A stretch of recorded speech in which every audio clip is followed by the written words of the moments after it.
Avant, je pensais qu'il y avait d'un côté le rationnel, de l'autre l'irrationnel. Que la science était le domaine du premier, la croyance du second.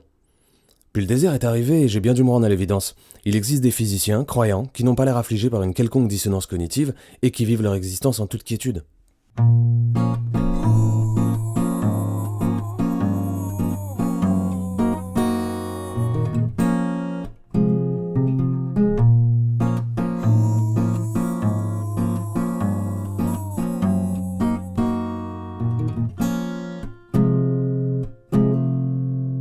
Aujourd'hui, dans les sociétés qui permettent ce que vous êtes en train d'écouter, la démarche raisonnée est importante. Elle a pour but de former un récit commun, malgré les résistances passives ou actives d'un certain nombre de représentants de cosmogonies divergents de celle-ci. C'est entre autres le travail de l'épistémologie. Chez nous, par exemple, le paradigme majoritaire est un syncrétisme gréco-chrétien. Une part de cosmologie antique, une part de cosmologie chrétienne, qui, si elles furent au départ irréconciliables, ont trouvé en la pensée des scolastiques des turiféraires intéressés qui avaient, entre autres, pour but de faire coïncider un certain nombre de valeurs européennes, en somme, faire se rejoindre Aristote et Thomas d'Aquin. Notre pensée est essentiellement dualiste, contrairement par exemple à celle asiatique, qui développe une cosmologie entièrement différente. Le taoïsme enseigne que tout s'influence et s'interpénètre, l'hindouisme que le temps est cyclique, que l'entropie précède le retour, etc. Et là nous sommes immédiatement interpellés. Il existe donc une autre pensée, fondamentalement opposée en termes de vision du temps. La nôtre est linéaire, et nous sommes tellement baignés dedans que nous n'y pensons même pas. Il y a le passé, le futur, le présent entre les deux. Cela nous paraît logique et semble être un modèle indépassable. Pourtant, il en existe une autre, qui est cyclique, qui voit le temps comme un éternel recommencement, l'univers comme une boucle saisonnière ou la mort comme un début. Cela n'a l'air de rien, mais c'est bouleversant dans la manière dont l'individu envisage sa vie et dont la pensée de millions de ces individus structure leur existence. Pourtant, que l'on fasse partie des premiers ou des seconds, le temps passe. Peut-être pas de la même manière pour tout le monde, peut-être plus lentement pour un être d'1 centimètre de long, ou peut-être plus rapidement pour un être se sachant en mort imminente, mais il passe. Et c'est là qu'apparaît la fracture. D'un côté, nous avons ce qui ne nous appartient pas, qui s'exerce sur nous et malgré nous. De l'autre, nous avons ce que nous faisons de ce qui ne nous appartient pas. La manière dont nous analysons et formalisons la première. C'est ce que l'on appelle les pensées convergentes et divergentes. Admettons, vous êtes dans une pièce, séparée par d'autres personnes par de petites cloisons, et faites 2 observations.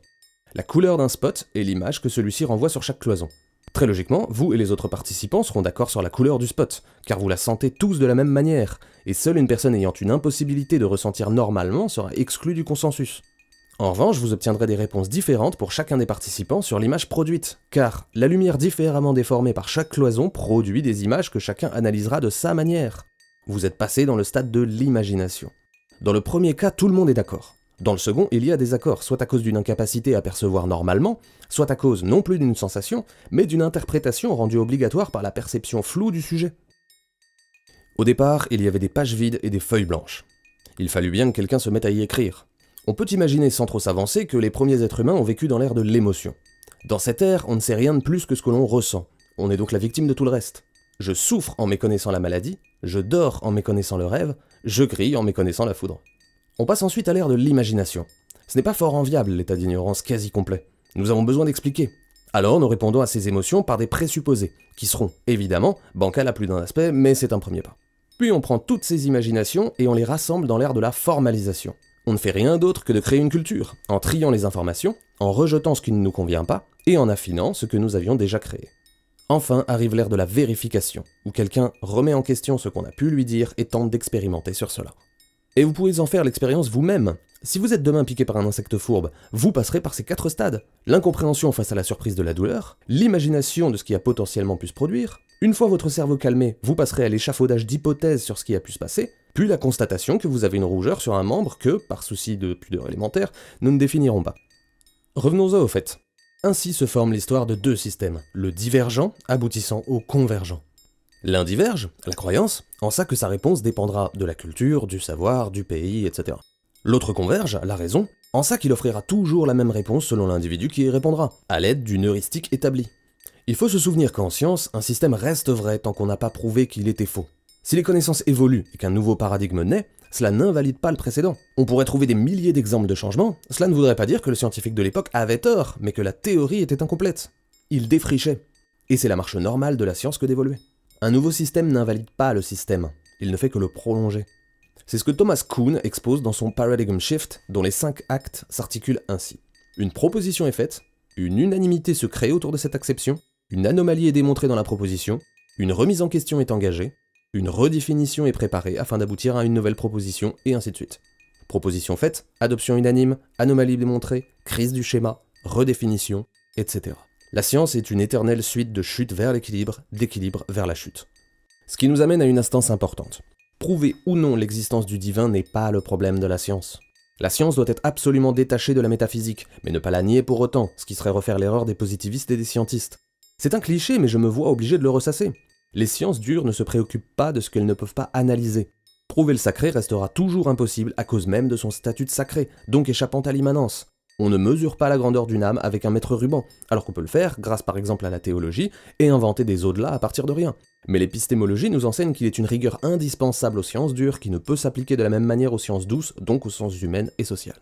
Même si la différence peut sembler être de la sémantique, il est indispensable de la rappeler. La science ne cherche pas à dire le vrai, elle cherche à perdurer dans sa quête du non-faux jusqu'à preuve du contraire. C'est pour ça que les créationnistes font erreur quand ils disent « vous n'avez pas l'unique vérité ». Le scientifique s'en bat, ce n'est pas ce qu'il cherche. Une fois de plus, la science n'a pas pour but d'édicter la vérité, mais de perdurer dans l'étude en formant une théorie heuristique, c'est-à-dire en accumulant toutes les données de recherche sur un même sujet, reproductible, donc observable et ou réfutable par tous, et paradigmatique. Et cela sera uniquement reconnu comme vrai jusqu'à preuve du contraire. Il est intéressant de noter que même si la science avait pour but de nier la croyance, elle n'y arrive pas. Soit la croyance fait simplement preuve de déni, elle refuse de reconnaître la négation de ses thèses, et parfois même présente elle aussi des preuves attestant de la conception de sa cosmogonie.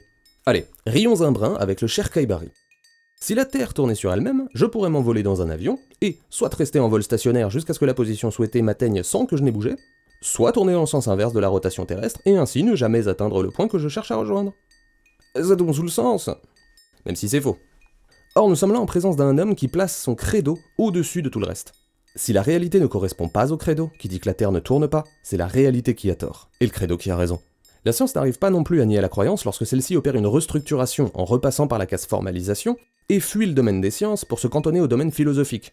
Par exemple, il y a longtemps, les dieux étaient la réponse à n'importe quel fait. La conception, le vent, la chance, la mort. Aujourd'hui, dans les sociétés ayant vécu la mort de Dieu, ils ne répondent plus qu'à une spiritualité intérieure. La perfection, la grandeur, la vie après la mort. Le divin est passé du public au privé, et plus important, de l'angoissant au transcendant. Ce qui raccroche immédiatement le wagon à l'étude théologique qui met en lumière le changement progressif des divinités dans l'histoire, passant des déités les plus mauvaises et cruelles au dieu unique d'amour et de protection dominant actuellement la sphère religieuse. Mais ceci est une autre question et nous verrons une prochaine fois. Pour cette seconde opération, il y a mécompréhension de ce qui est affirmé. Ce n'est pas le divin que la science bat en brèche, ce sont les affirmations d'ordre biologique ou astronomique. Les personnes choisissant d'accepter les conclusions scientifiques tout en croyant en une forme de divin nous montrent que le problème est bien plus fourni que celui d'une guerre entre Darwin et Godot. Le divin est une conception héritée de la phase d'imagination, pas de celle de formalisation. C'est à cause de l'incapacité à expliquer foule de choses que les systèmes de pensée se sont créés sur de la divergence. Il n'y a aucune contradiction inhérente entre la croyance et la science. L'imagination n'est pas l'inverse du divin, tout comme elle n'est pas l'inverse, au hasard, de la musique. La musique s'est également formée durant l'ère d'imagination, où l'être humain a créé des représentations. C'est durant la phase de formalisation qu'on a décidé que telle musique était la voix de notre culture. Mais on peut toujours remettre ça en question. Après tout, des gens ne se convertissent-ils pas chaque année à des dogmes n'étant pas majoritaires en leur pays? Tout comme des gens n'écoutent-ils pas des styles de musique n'étant pas ceux pratiqués folkloriquement en leur continent? Mais la musique est par culture un système divergent, car il n'y a pas autorité catégorique sur le fait que le calypso est supérieur à la valse. Alors que les sciences dures sont par nature un système convergent, car il y a, à chaque moment donné, une seule réponse reconnue comme consensuelle dans la communauté faisant pourtant tout pour la démonter. Oui, la science et la croyance coexistent, et elles ne sont pas opposées, car elles ne sont pas comparables.